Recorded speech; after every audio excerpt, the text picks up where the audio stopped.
السلام عليكم. الرقم الثاني اخر رقم يا اسطى انا اقسم بالله انا هكسر دي.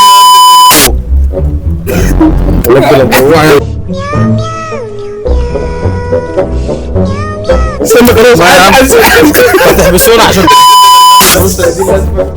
احنا شويه حضرتك، يعني ناسفين لو زعلنا حضرتك، بس هو الفكره البرنامج انها ارقام عشوائيه.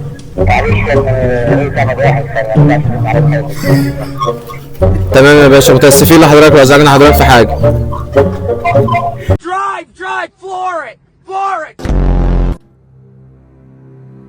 قول لنا يا ابو حميد ايه اكتر موقف رعب انت تعرضت له في حياتك؟ ده احمد ميرا افشل واحد في مجال الكريبتو، وكل ما يدخل صفقه لازما يخسرها، فقلنا نجيبه معانا في البرنامج.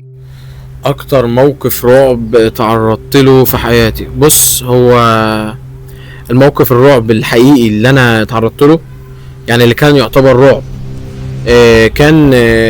كان في ناس من اللي هي بتيجي تطلع تعابين من الشنطه بتاعتها ديت وترميها في البيوت. انا كنت فاكر كده، بس لقيت الراجل بيقول لي يا حضرتك انا لازم اخش اعمل معاينه وعندكم تعابين والبيت مش متحصن وبتاع. فانا بصراحه ما كنتش بؤمن بالحاجات دي، في كذا فضل يتحايل عليا ويضغط عليا، قال لي ما ينفعش امشي الا لما اشوف جوه. فوجئت فقلت له انا كنت متاكد انه هيخش، وهفضل متابعه وابص في الشنطه عشان اشوفه هو هيطلع فعلا تعبان من الشنطه ولا لا. واحد جاي لك من بره يعني عايز يرمي تعابين في بيتك؟ هو واحد جاي بيقول ان هو يعني مخاوي او حاجه شبه كده، زي حاجه زي يطلع لك مسار يعني. لا بيقول لك بيعرف الحاجات الوحشه اللي في البيت وبيخلصك منها يعني. تمام، بس هو كان شايل شنطه كبيره، فانا قلت الشنطه دي اللي فيها التعابين. ففضلت متابعه وقلت ان هو هيرمي لي التعابين جوه وهيقول لي ده انا طلعت تعابين من بيتك وياخد له قرشين. ففوجئت ان هو قلت له يا عم خش، وانا كنت متاكد ان مفيش جوه. فوجئت لقيته دخل نزل تحت بير السلم، لقيته راح مطلع 6 تعابين وقدامي ما طلعش حاجه من الشنطه. قلت يا نهار ازرق، ده انا كنت لسه معدي حالا من نفس المكان ما لقيتش اي تعابين طلعت. فوجئت لقيته بيقول لي يا فندم ده في 4 تعابين لسه فوق. قلت له حضرتك عرفت عددهم ازاي؟ قال لي انا راجل فاهم في الكلام ده كله وعارف في العلم ده ما ينفعش تتكلم معايا فيه. لقيته طلع فعلا جاب 4 تعابين، التعبان حرفيا يعني واصل لنصي، وواحد فيهم فلت وجا على رجلي. حرفيا الموقف ده حسيت ان انا خلاص حياتي انتهت، بس فوجئت ان هو فعلا مسك ال4 تعابين ولمهم في الشنطه وقال لي الحمد لله يا حبيبي، وطبعا طلب مني 200 جنيه يومها، والحمد لله الموضوع عدى، والحمد لله اليوم ده ما تعرضناش لاي حاجه تاني في البيت ولا اي اذى. فانا عايز اعرف رايكم، هل هو فعلا طلع التعابين من الشنطه ولا هو فعلا في حاجات من دي وهم بيعرفوه؟ قول لنا بقى ايه اكتر فيلم رعب شدك، او بمعنى اصح عمل لك تروما؟ اكتر فيلم رعب شدني هو في الحقيقه كان فيلم رعب اجنبي، كان فيلم رعب اجنبي اسمه ذا كيلر. تمام، في الحقيقه انا الفيلم ده 3 اجزاء، انا ما سمعتش غير الجزء الثالث، يعني انا ما سمعتش عنه غير لما طلع ترند، لما طلع الجزء الثالث.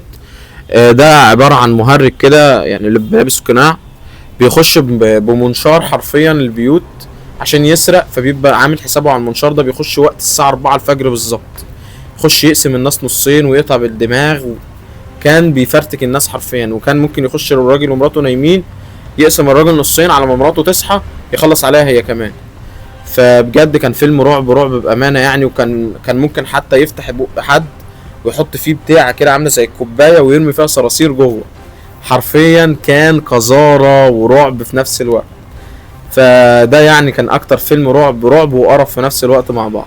دلوقتي يا ابو حميد عايزينك تتصل على 2 من صحابك، تمام؟ انت اختار اي 2 من صحابك قريبين منك وهتسالهم نفس السؤالين، اللي هو ايه اكتر فيلم رعب شدك او عمل لك تروما، وايه اكتر فيلم او ايه اكتر موقف رعب انت تعرضت له.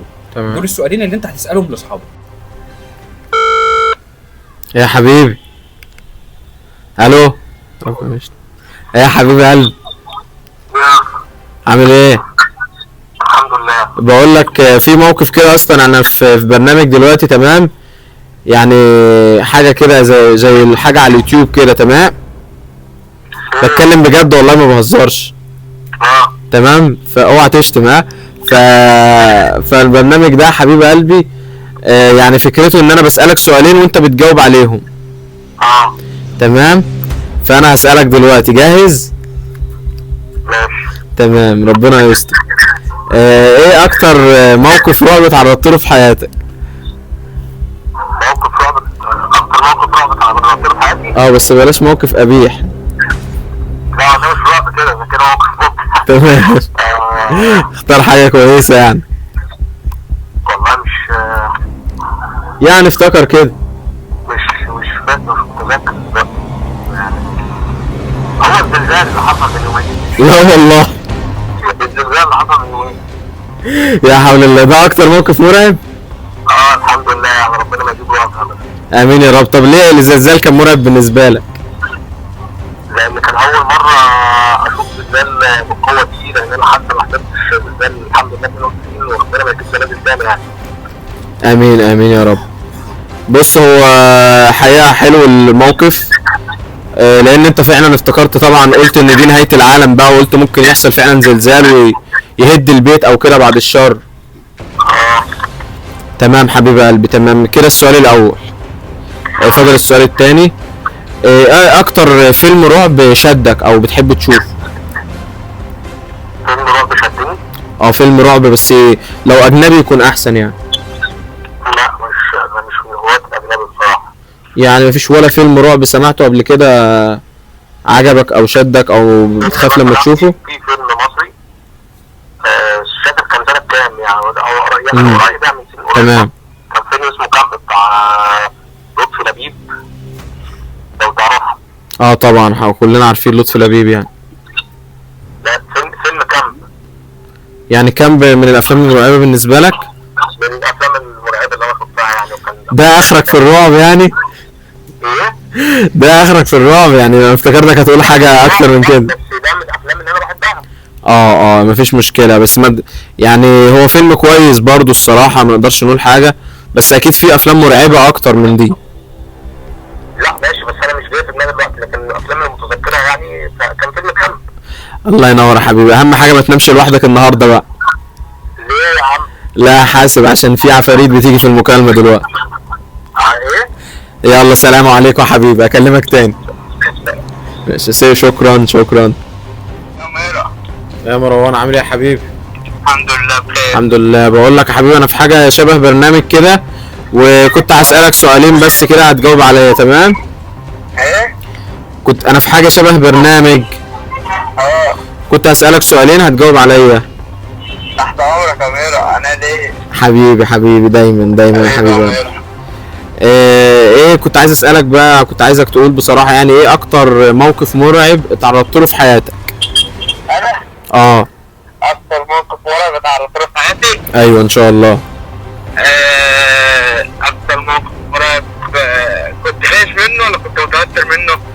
يعني الاتنين بتضيع منه. كنت خايف يوم اللهم صل على النبي، استنى، يوم العملية بتاعت دراعي.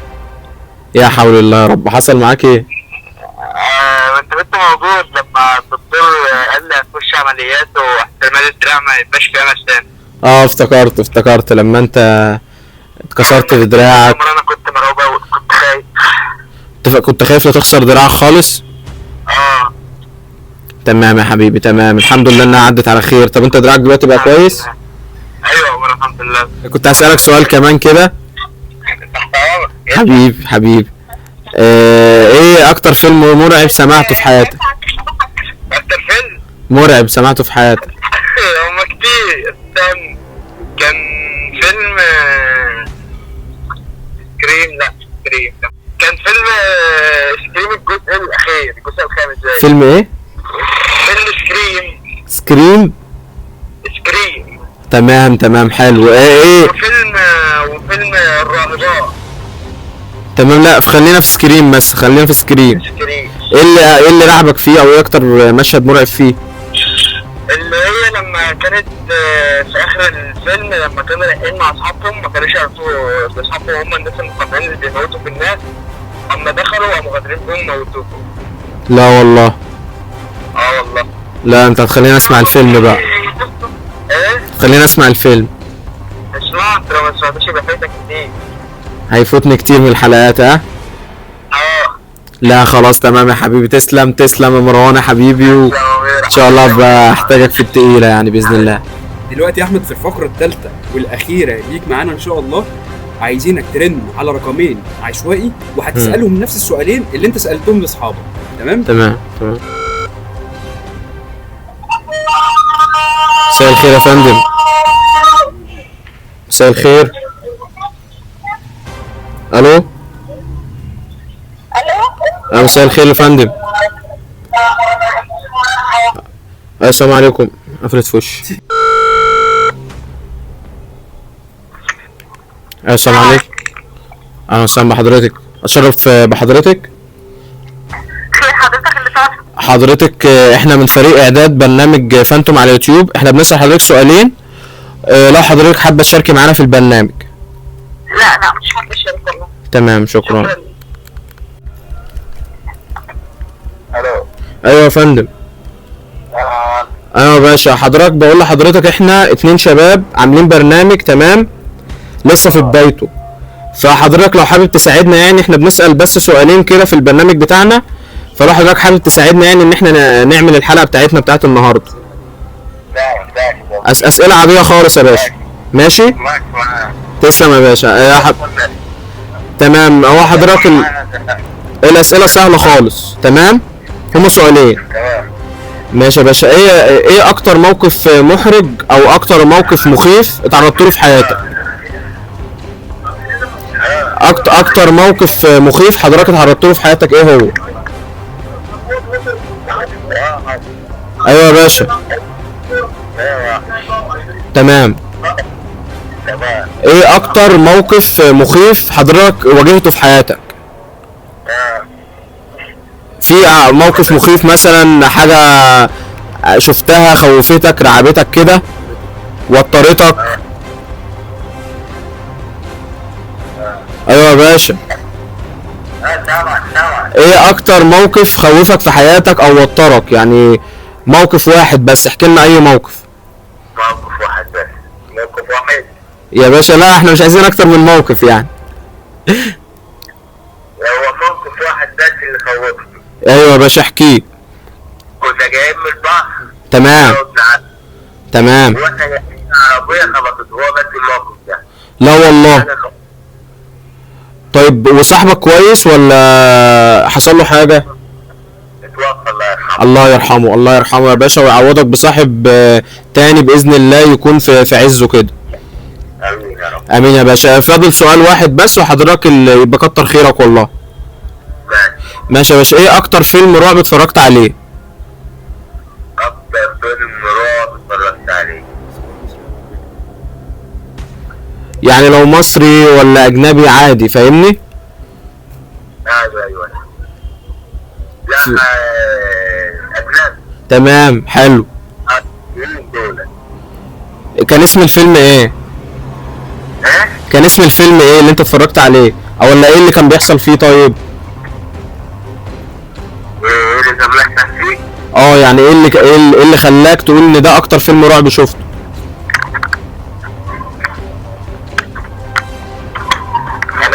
ايوه يا باشا معاك يا باشا.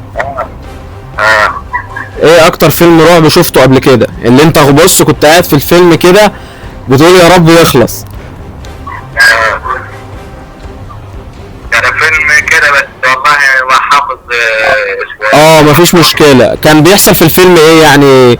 حد بيقتل حد ولا حد بيموت حد ولا ايه؟ كان في واحد بيمسك الناس يموتها ماشي، مش ياخد واحدة. ايوه. ويمسك الناس العتمة يروح ذبحها. يا حول الله يا رب. لا صعب بأمانة يعني، بالذات الذبح في المواقف ديت بيبقى سواد، بالذات في الافلام بيجيبوا دم وبتبقى بص بتبقى حاجة صعبة بأمانة يعني. كان بيذبح بيشيل الراس خالص؟ كان بيقطع الرؤوس خالص؟ كان بيخيرها. يا نهار ازرق يا نهار ازرق. ده الحمد لله ان احنا بخير. الحمد لله يا باشا. والله اتشرفت بحضرتك والله، وشكرا لحضرتك جدا جدا ان انت كملت معايا. ممكن حضرتك تبقى تسمع البرنامج بتاعنا على اليوتيوب القناه اسمها احمد شكر فانتوم. احمد مين؟ احمد شكر فانتوم. فانتوم. فانتوم اكتب فانتوم هتظهر لك على اليوتيوب على طول. ماشي يا باشا، والله شكرا لحضرتك جدا جدا، شرف باسم حضرتك. ماشي يا باشا، ماشي. شكرا لحضرتك، شكرا لحضرتك. ماشي، السلام. قول لي بقى يا عمر. ايوه دي الفقره بتاعتك. اتكلم يلا. افشل فقره في التاريخ. صح. اما ده فده عمر مراد، السبب الرئيسي في ان محمد سامي يعتزل الاخراج، ومع ذلك هو مخرج فاشل برضه. قول لنا اه ايه اكتر موقف رعب انت تعرضت له في ما حياتك؟ بخافش يا ريس. قبل ما تبوظلناش البرنامج يا حبيبي. احكي لنا بقى. طيب بص، وانا صغير كنت مع جدي في المستشفى، كان تعبان كده في العمليات، فكنا الساعة 2 بالليل او 3 بالليل، ف ماشي كده في السكة اللي هي بتاعت جنب المشرحة، تمام. فلقيت ناس بتخش كده، شفت بقى بتاع ابن نجيه بتاع محمد هلال، كانت نفس الفكرة بالظبط يعني. بس بقى انا دخلت الأوضة ما لقيتش حد، لقيت سمعت كده كام صوت، في الآخر بقى ايه اتفوجئ ان قاعد الممرضة بره، بس كنت خايف ساعتها. طيب حلو قوي. ليش انا الحوار ده؟ احكي لنا بقى، يعني بما انك انت بتحب الافلام وبتخرج افلام وافشل مخرج شفته في التاريخ حبيبي. احكي لنا ايه اكتر فيلم رعب شدك، او مثلا سجين. ممكن يكون عامل لك تروما؟ سجين اول وتاني وتالت جزء عامة دول كانوا من اصعب اجزاء طب ايه السبب ولا ايه احداث يا اسطى؟ اول شوط في البتاع واحد بيدلدق ماس سخن عليه. الفقره الثانيه وهي انك انت هترن على 2 من صحابك، هتسالهم نفس الاسئله دي، تمام؟ اللي هو ايه اكتر موقف رعب انت تعرضت له، وايه اكتر فيلم رعب شدك. خلصان. اتفضل يا نيل. اخويا ابو الليكه الفيلم القادم. ايه يا صديقي؟ ما تشتمش يا اسطى عشان خاطر احنا ايه بنصور. ماشي. بقول لك ايه اكتر موقف رعب انت عديت بيه؟ عايزين يا اسطى ايه موقف يعني، موقف احكي. كان في موقف طويل قوي. قول عادي. يعني والله لما كنت في بسيون، كانت فترة كبيرة كده، لقيت الجرس بيرن من تحت، تمام. فببص كده لقيت واحد صاحبي بيندهلي، تمام. وقال لي افتح لي البوابة مش عارف ايه، فتحت له البوابة، ببص لقيته خلاص طلع. لقيت الباب بيخبط، افتح له، الواد مش موجود، مفيش حد. انا كده ابص من البداية لقيته تحت كده، ببص له بيضحك. السود والله العظيم ده بجد. كمل. استنيت راجع تاني، المشكلة ما كانش في حد معايا، لقيت راجع تاني، ابص على الباب مفيش حد، افتح التكتفون ده، تمام، اسمع صوت خلوشه كده، ابص الاقي الراجل لسه واقف بيضحك لي، لقيت امك على المسي. بس وبعد كده بقى قفل الدنيا دي كلها، قفل الشباك، شكرا. قفل الباب وحاطط البتاع زي ما هو، تنيت واخد بعض وقاعد كده. وتخيل بقى اعمل ايه؟ مش عايز ايه؟ لا ابدا، فيلم سجين الجزء العب. لا اسمعه لوحده. ماشي. مش هتعيش في البلاوي اللي حصل لي ده ابدا، اسمعه لوحده. الحمد لله سمعته وخلصته على الساعه 1 بالليل كده. حلو. تمام.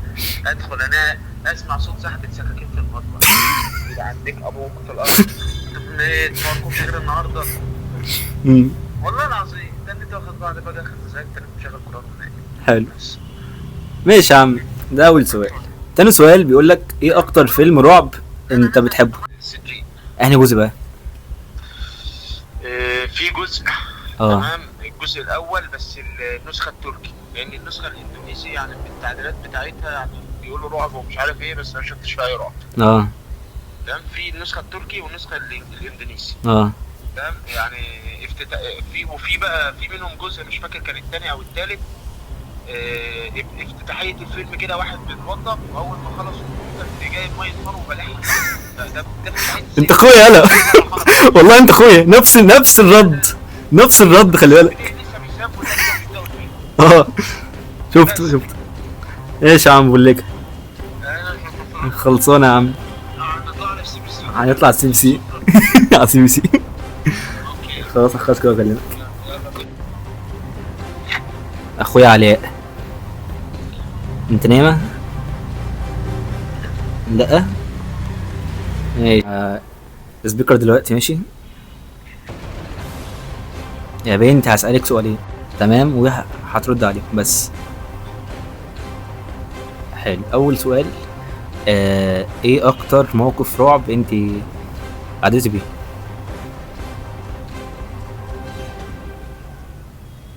انت نمتي ولا ايه؟ يعني أكتر مرة كنت خايفة فيها يعني لما كان بابا في المستشفى. ايه بقى؟ لما كان بابا في المستشفى لا انا عايز يعني أنا ايه، كنت لوحدي. اسمعيني بس، انا عايز موقف رعب فيه جن عفاريت ده عند الكلام ده كله. عارف الحاجات اللي ما بتقولش ديت إيه؟ جن. بص هو موقف رعب، شفت جن، شفت تعبان معدي في البتاع، شفت اي حاجه يعني ايه؟ لا مفيش. مفيش خالص. طيب احكي موقف باباكي، إيه؟ احكي موقف باباكي. مفيش. هو بابا تعب فجأة وكده، كان حالته اتأخرت فرحنا المستشفى وكده، وكان داخل عمليات وفي نفس الوقت كانت ماما تعبانة وأنا كنت لوحدي في الوقت ده. ماشي. طيب هقول لك. طيب السؤال التاني، ايه اكتر فيلم رعب انت بتحبيه او بتخافي منه عامه؟ لو لا هو مش فيلم معين، بس أي حاجة فيها دم. اي حاجه فيها دم. طيب لو في كده يعني فيلم معين مصري اجنبي اللي هو حاجه كده شفتها بس اللي هو اول واخر مره. تالت فقره معانا دلوقتي يا مورا. مم. انت دلوقتي هترن على رقم واحد عشوائي، هتساله نفس السؤالين دول، وانت وحظك بقى يجاوب عليك او ما يجاوبش. تقول بس لي انت لازم عايز ايه؟ لا الا الله. هتساله نفس السؤالين اللي انت سالتهم لصاحبك ونفس السؤالين اللي انا سالتهم. يا عم قلت تقتل يا جدع. يلا بس يعني. الو الو يا ريس عامل ايه؟ الحمد لله. دلوقتي احنا بنقدم محتوى على التيك توك، وكنا مكلمين ايه حضرتك مخصوص رقم عشوائي تمام علشان نسألك كام سؤال عن الافلام. فا ايه الدنيا معاك؟ يعني حاجه زي كده. ماشي بحب انا ساعتي. ماشي. اول سؤال، ايه اكتر فيلم رعب انت بتخاف منه؟ كان فيلم كده اسمه ده، اسمه ايه ده؟ قول. ليه؟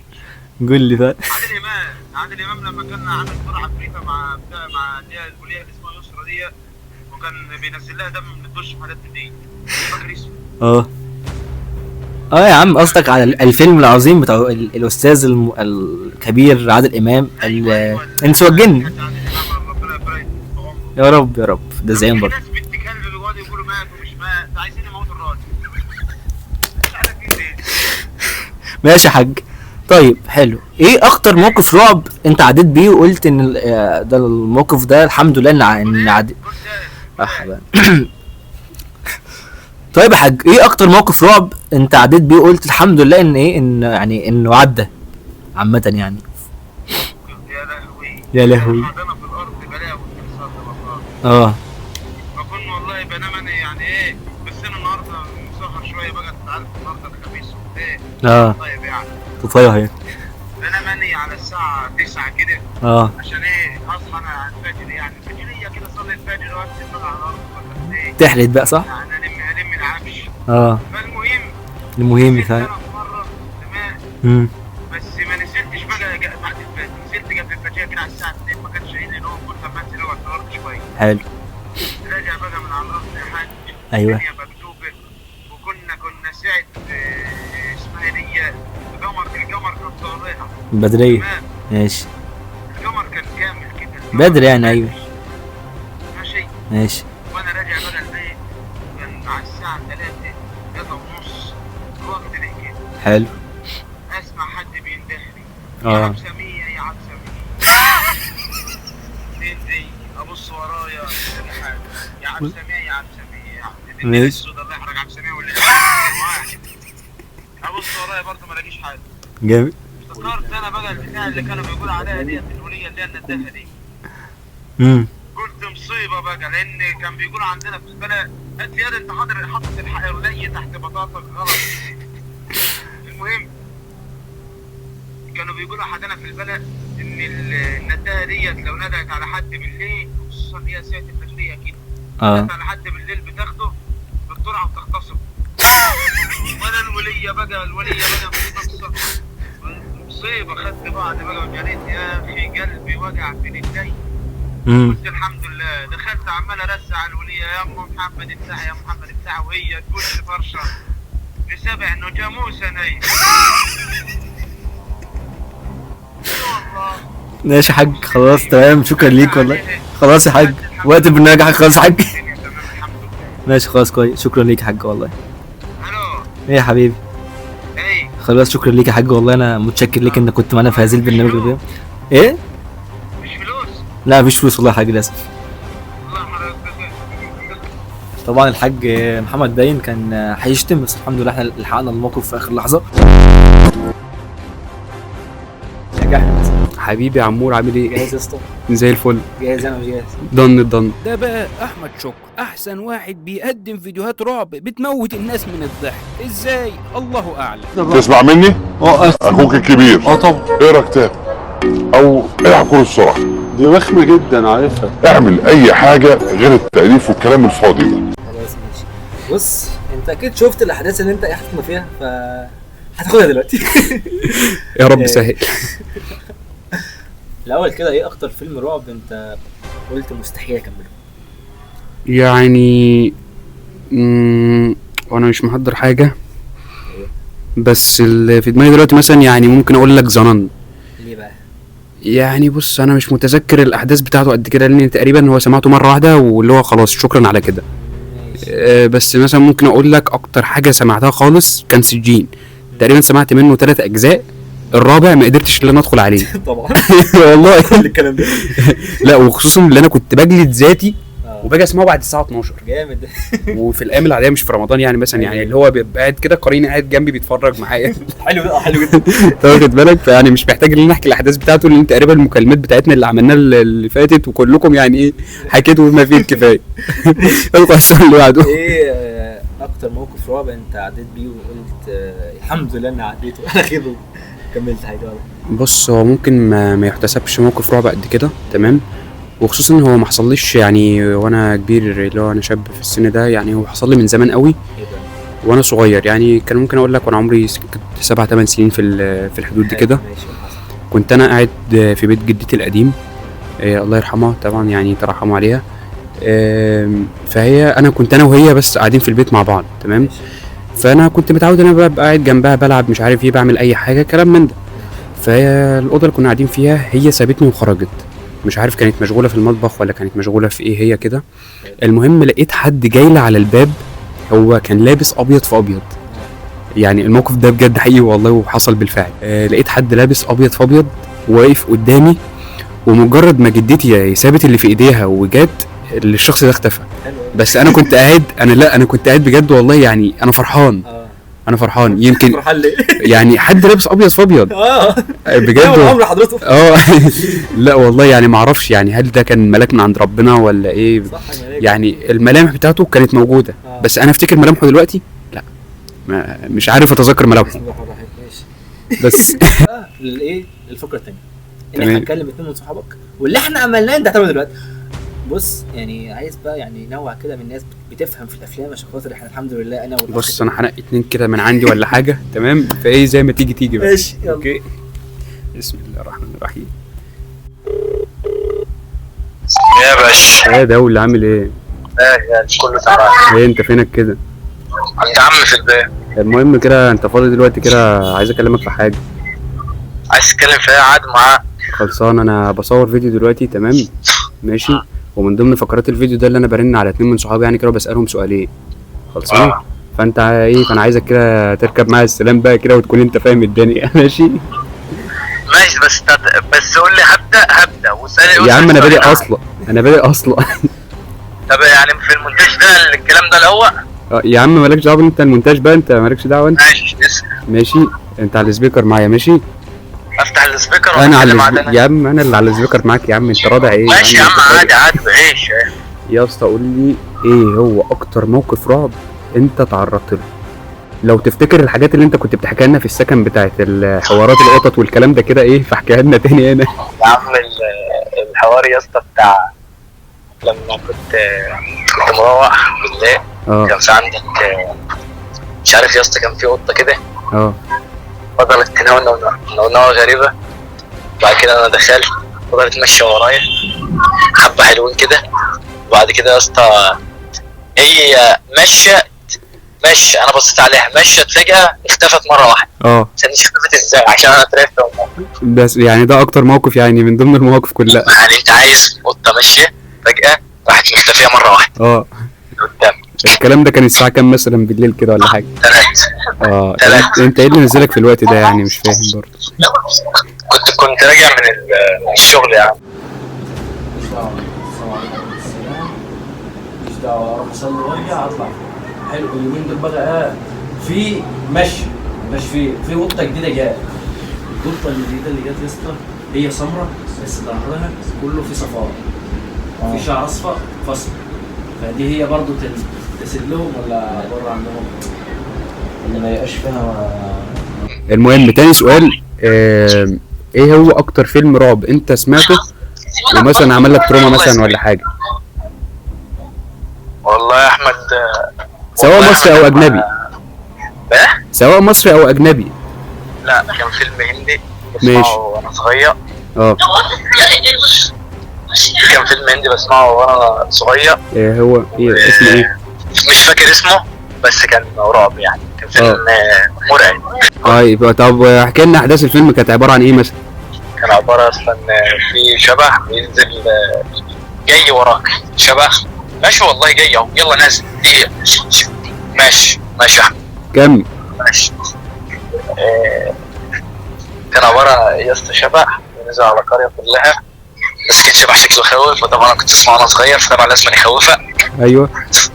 بس فيعني الفيلم انا اول مرة بنت سمعته وانت صغير غير لما تسمعه وانت كبير. طبعا. يعني بس خلصانه. ارجع لك تاني. ماشي انا هخلص كده وبكلمك بقى. الو.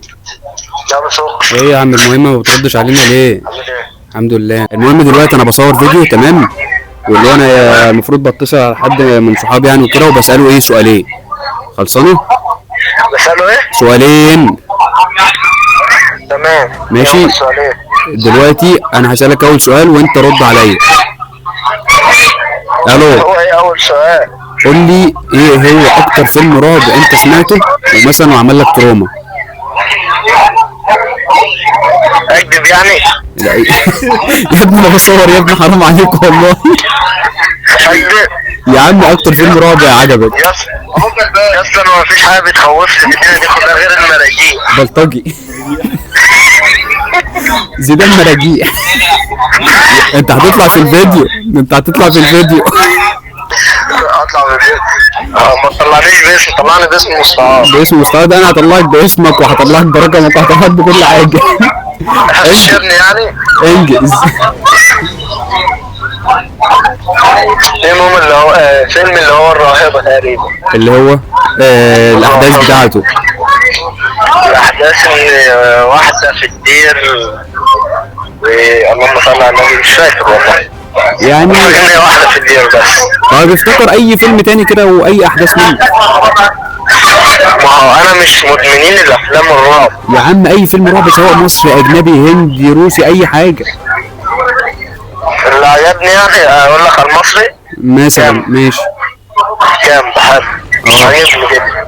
طب كام يعني. المهم عجبني كأول فيلم رعب سمعه. ماشي تمام. المهم دلوقتي اللي بعدها بقى اللي عجبني قوي عربي الفيل الازرق. الفيل الازرق بالذات الجزء الاول جميل جدا. جميل. المهم تاني سؤال بقى، ايه هو اكتر موقف رعب انت تعرضت له ويعني خفت منه او وترك اي حاجه زي كده؟ لما كنت بايت في الجبل في سينا. ايه اللي حصل بقى وكده؟ شفت حاجه بتتحرك فوق الجبل. وانا فرد الصح. شفت حاجه بتتحرك فوق الجبل كده منوره. يعني تحس ان لها مع ان المسافه بعيده، لا بس انا واضحه وباينه بالنسبه لي ان هي بتنور. طب يعني انت ايه كان ردة فعلك في موقف زي ده؟ بس استعذت بالله من الشيطان الرجيم وقرأت شويه قرآن واذكار. زي الفل خالص يا عم. بس ماشي يا عم. خلصانه يا صاحبي بكلمك تاني. الشرم بقى. ماشي يلا سلام. دلوقتي كده اخر بقى فقره خالص. أيوه. هتكلم بقى اللي انت عملته فينا، طلعت هنا فيه. هتكلم ارقام عشوائيه رقم واحد بس. هنخليكم كل واحد يكلموا رقم مش رقم بيتكلم. عشوائي، وهنشوف بقى هم هيقولوا يحبوا رد فعلهم ايه، والاهانه اللي احنا ايه اتعرضنا لها انت بقى لازم تتعرض لها. تمام. طبعا بما ان الرصيد عندي خلص وشبكه فودافون تقريبا فيها مشكله دلوقتي، فانا مش عارف اشحن اي رصيد دلوقتي، فانا استلفت تليفون عمر اللي هو اصلا مديهولي بالعافيه. تمام. فايه انا هجرب الرقم فانا هجرب ايه من على تليفون عمر وزي ما تيجي. يا ابني اهدى يا ابني. خليك السلام عليكم. وعليكم السلام. مين؟ ازي حضرتك يا فندم، عامل ايه؟ ايوه مين؟ حضرتك احنا مجموعه من الشباب بنصور فيديوهات على تيك توك يعني وكده. تمام. وفي برنامج حاليا احنا بنصوره. تمام. برنامج يعني عن الافلام الرعب والكلام ده. لا شكرا، طلبت النمره غلط. تمام شكرا. السلام عليكم. سلام. ازي حضرتك يا فندم، عامل ايه؟ الو. ايوه. حضرتك انا برن عليكي في وقت غير مناسب. عايز مين؟ حضرتك احنا مجموعه شباب بتصور برامج على تيك توك يعني وكده، فاحنا حاليا بنصور برنامج ومطلوب مننا اللي احنا بنرن على الارقام عشوائيه وبنسالهم سؤالين يعني تبع الفن يعني وكده. بعض انا وليا كبيرة ما اعرفش ايه؟ انا وليا كبيرة ما اعرفش الرقمات. انا متاسف ليك يا امي والله العظيم، معلش. يا بعض يا حبيبي. لا يا حبيبي. معلش يا امي، مع الف لا سلامه. يا حبيبي. لا يا ابوي. مع الف سلامه. سهلك امورك. يا رب اللهم امين. مع السلامه. سهلك امورك. مع السلامه. عايز ايه؟ وايه حوار رضا البحراوي النهارده؟ الو. السلام عليكم. وعليكم السلام. ازي حضرتك يا فندم، عامل ايه؟ الحمد لله. مين؟ بص، هو انت ما تعرفنيش، احنا مجموعه شباب بنصور فيديوهات على تيك توك يعني وكده. تمام. وبنقدم برامج يعني وكده، فدلوقتي احنا بنصور برنامج ومطلوب مننا ان احنا بنرن على ارقام عشوائيه، فبنسالهم سؤالين يعني، وانت رقم حضرتك اللي جه بالصدفه معانا يعني كده، فحابب تشارك معانا تمام ولا ايه؟ لا اتفضل. حبيبي يا غالي والله. دلوقتي هما سؤالين بالظبط اللي بيتسالوا يعني، مش هاخد من وقتك كتير. اول سؤال، ايه هو اكتر موقف رعب انت تعرضت له في حياتك؟ موقف رعب؟ يعني مش فاكر، بس هو كان حاجة كانت من زمان قوي. زي ايه مثلا؟ مش هتفرق، زمان قريب عادي. يعني مثلا كنت احيانا مثلا بكون قاعد لوحدي بشوف حاجات غريبة. كنت في مرة قاعد لوحدي وشفت زي حاجة طويلة كده قدامي، دي كانت اكتر حاجة مرعبة قدامي يعني. ده الكلام ده كان بره البيت يعني ولا في البيت ولا؟ لا في البيت. شفت زي خيال طويل كده قدامي ويعني ظهر واختفى فجأة. تمام. بس الكلام ده كان من زمان قوي يعني. ما تكررش تاني الموقف ده. لا هي كانت مرة واحدة بس، الحمد لله يعني ما تكررش كتير. الحمد لله. اما هو بيتكرر يعني كل فين وفين يعني ولا ايه؟ لا هي المرة دي بس، ما حصلش تاني يعني. طيب الحمد لله. تاني سؤال معانا، ايه هو، انت حضرتك بتسمع افلام وكده؟ طيب ايه هو اكتر مثلا فيلم رعب انت سمعته وشدك جامد وعجبك؟ كان فيلم اندونيسي كان اسمه عذاب القبر. اسمه ايه؟ عذاب القبر. طب يعني مثلا ممكن تحكي لنا تفاصيل الفيلم ده باختصار مثلا، او ايه تفاصيل الفيلم؟ ان واحدة يعني هي واخوها، البنت دي ما بتؤمنش بعذاب القبر وكده، وكانت في مدرسة اسلامي وهربت هي واخوها وكانوا بيتعرضوا لمواقف وكده، واضطرت بقى عشان تثبت يعني كلامها ان مفيش عذاب قبر وكده، فنزلت في قبر واحد وقعدت معاه لمدة ليلة، ويعني شافت عذاب القبر قدامها والحاجات دي يعني. بس جميل جدا والله. يعني دي قصة الفيلم يعني. جميل جدا والله. شدني بس يعني هي بحثها وكريها للحاجة دي يعني. زي الفل خالص والله. كرعب يعني وكده هو كويس. ده جميل جدا والله. تسلم والله يا غالي. هو عامة البرنامج هينزل على قناة على اليوتيوب اسمها احمد شكر فانتوم.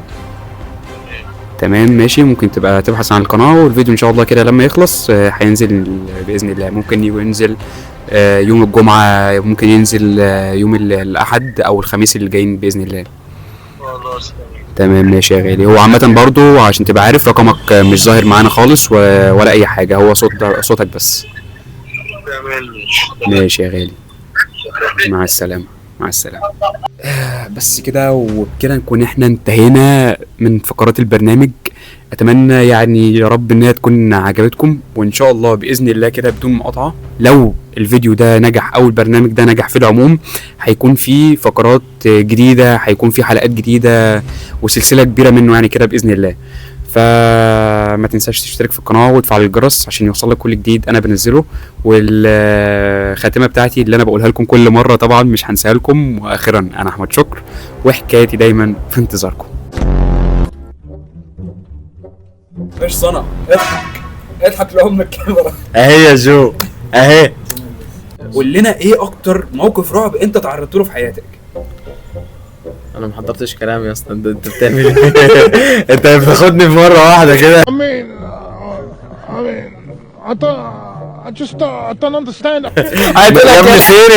ابني فين الكلام اللي هقرا منه؟ فده يعني كان اكتر فيلم رعب وقرف في نفس الوقت مع بعض. شكرا يعني ما عنديش حاجه ثانيه. بطاريه ضعيفه ربنا يستر. الو السلام عليكم. عامل ايه يا ابو حميد حبيبي؟ بقول لك يا حبيبي، انا دلوقتي في حاجه شبه برنامج كده تمام، فهسألك سؤالين كده وخلاص. تمام ماشي تمام خلاص تمام. شكرا يلا مع السلامه. تمام يا فندم، قول اللي انت عايزه. تمام حضرتك. الاسئله بسيطه يعني ترفيهيه بسيطه. تسأل حضرتك ايه اكتر موقف مرعب اتعرضت له في حياتك؟ هو الاسئله دي يعني ايه يعني؟ حضرتك دي في البرنامج، حضرتك لو حابب تجاوب تمام. شكرا يا باشا، شكرا. معلش يا اسطى انا مش عايز اكمل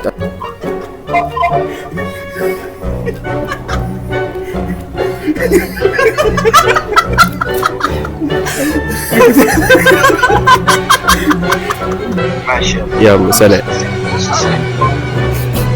قطط وعامة يعني هي كده يعني كانت جعانة تطلع تاني. ايه يا ابني فينك كده؟ انا موجود اهو. المهم بس بقول لك، انت سامعني كويس كده الاول؟ اطلع بس تحط فيها شبكه عشان الصوت يقطع كده. ثانيه كده سامعني يا ابني؟ ها قول. سامعني كده كويس؟ سامع.